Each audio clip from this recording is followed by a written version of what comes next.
ফরাসি president Emmanuel Macron রোববার নতুন সরকার ঘোষণা করেছেন।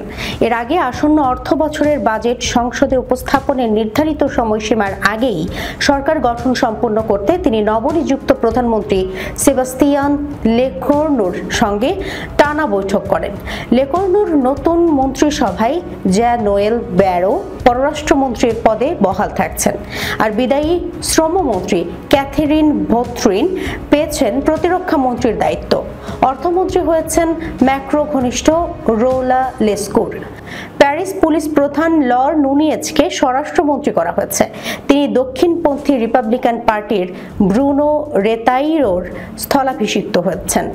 পরিবেশ রূপান্তর মন্ত্রণালয়ের দায়িত্ব পেয়েছেন বিশ্ব বন্যপ্রাণী তহবিলের সাবেক ফরাসি পরিচালক মনিক বারবুথ। গোল্ডেন দারমানিন বিচারমন্ত্রীর পদে বহাল থাকছেন, আর সংস্কৃতি মন্ত্রী রাশিদা দাতিও তার পদ ধরে রেখেছেন, যদিও তিনি আগামী বছর দুর্নীতির অভিযোগে বিচারাধীন হবেন।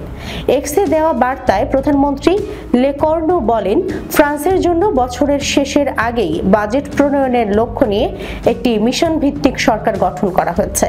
দেশের স্বার্থই এখন একমাত্র অগ্রাধিকার।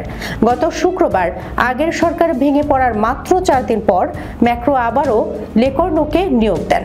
তিনি সোমবার সংসদে 2026 সালের বাজেট প্রস্তাব উপস্থাপন করবেন, যা পর্যালোচনার জন্য সাংবিধানিকভাবে 70 দিনের সময়সীমা নির্ধারিত।